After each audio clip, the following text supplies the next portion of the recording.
Boycott নয়, চমক দিয়েই অবশেষে বিশ্বকাপ দল ঘোষণা করল পাকিস্তান। দীর্ঘদিন ধরে নানা জল্পনা, হুমকি আর কড়া বার্তার পর শেষ পর্যন্ত কি শুধুই ফাঁকা আওয়াজ ছিল পাকিস্তান ক্রিকেট বোর্ডের অবস্থান?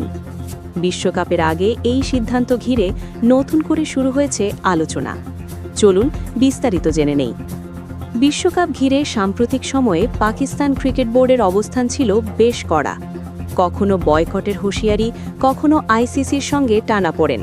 সব মিলিয়ে পরিস্থিতি ছিল উত্তপ্ত। অনেকেই ধারণা করেছিলেন পাকিস্তান হয়তো শেষ মুহূর্তে বিশ্বকাপে অংশ নাও নিতে পারে। কিন্তু সব জল্পনার অবসান ঘটিয়ে অবশেষে চমক দিয়েই বিশ্বকাপ দল ঘোষণা করল পাকিস্তান। ঘোষিত দলে রাখা হয়েছে কয়েকজন অভিজ্ঞ ক্রিকেটারকে। একই সঙ্গে সুযোগ পেয়েছেন নতুন মুখও। নির্বাচকরা জানিয়েছেন দল গঠনে গুরুত্ব দেওয়া হয়েছে ফর্ম, ফিটনেস এবং আন্তর্জাতিক অভিজ্ঞতাকে। বিশেষ করে বোলিং আক্রমণকে আরও শক্তিশালী করার দিকে মনোযোগ দিয়েছে টিম ম্যানেজমেন্ট। এই দলে ভারসাম্য রয়েছে বলে মনে করছেন ক্রিকেট বিশ্লেষকরা। তাহলে এতদিনের বয়কটের হুমকি কি শুধুই চাপ তৈরির কৌশল ছিল? অনেক বিশ্লেষকের মতে পাকিস্তানের সেই বক্তব্য ছিল মূলত রাজনৈতিক এবং কূটনৈতিক চাপের অংশ। আইসিসির সঙ্গে দর কষাকষিতে নিজেদের অবস্থান শক্ত করতেই এই কঠোর ভাষা ব্যবহার করা হয়েছিল।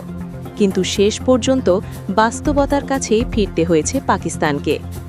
পাকিস্তান ক্রিকেট বোর্ড বলছে তারা কখনোই আনুষ্ঠানিকভাবে বিশ্বকাপ বয়কটের সিদ্ধান্ত নেয়নি। তাদের দাবি, গণমাধ্যমে বিষয়টি ভুলভাবে উপস্থাপিত হয়েছে। বোর্ডের ভাষ্যমতে খেলোয়াড়দের স্বার্থই ছিল সবচেয়ে বড় অগ্রাধিকার। এ কারণেই তারা বিশ্বকাপে অংশ নেওয়ার পথেই অগ্রসর হয়েছে। ক্রিকেট বিশ্লেষকদের মতে এই ঘটনা আবারও প্রমাণ করল আন্তর্জাতিক ক্রিকেটে বয়কট বাস্তবসম্মত কোনো পথ নয়। বিশ্বকাপের মতো বড় মঞ্চে নিজেকে সরিয়ে নিলে ক্ষতিটা সবচেয়ে বেশি হয় নিজেরই। এই কারণেই শেষ মুহূর্তে পাকিস্তান বাস্তব সিদ্ধান্ত নিয়েছে বলে মনে করছেন তারা। দল ঘোষণার পর সামাজিক যোগাযোগ মাধ্যমে মিশ্র প্রতিক্রিয়া দেখা গেছে। কেউ কেউ বলছেন এটাই ছিল সবচেয়ে যুক্তিসঙ্গত সিদ্ধান্ত। আবার কেউ প্রশ্ন তুলছেন, তাহলে আগের কঠোর বক্তব্যের অর্থ কী ছিল? এই প্রশ্নের উত্তর এখনও স্পষ্টভাবে মেলেনি। সব মিলিয়ে বলা যায় বয়কট নয়, চমক দিয়েই বিশ্বকাপের পথে পাকিস্তান।